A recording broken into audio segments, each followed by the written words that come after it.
અમે આવી ગયા છે સોમનાથ અને આજે આપણે જાણીશું સોમનાથનો ઇતિહાસ। ભારતના પશ્ચિમ છેડે અરબી સમુદ્રના કિનારે બિરાજમાન સોમનાથ મહાદેવનું મંદિર માત્ર એક શિવાલય નથી, પરંતુ એ ભારતની સંસ્કૃતિની અસ્મિતા દરમિયાન અદમ્ય આસ્થા અને અજેય સંકલ્પનું જીવન પ્રતીક છે। પૌરાણિક કથા અનુસાર સોમનાથ મંદિરની સ્થાપના એક અત્યંત રોચક પૌરાણિક કથા રહેલી છે। કંડ પુરાણ અને શિવ પુરાણ અનુસાર આ મંદિરનું નિર્માણ સ્વયં ચંદ્રદેવ એટલે કે સોમે કર્યું હતું।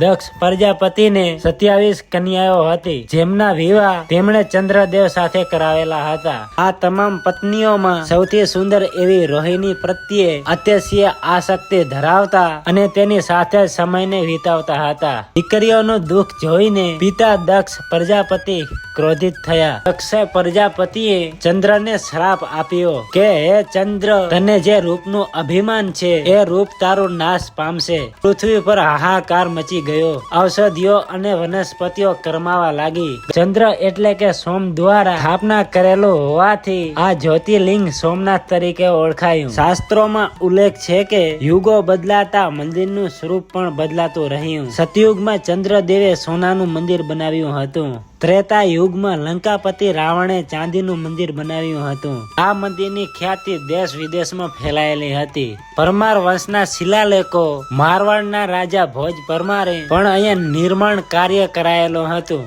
એમ કહેવાય છે કે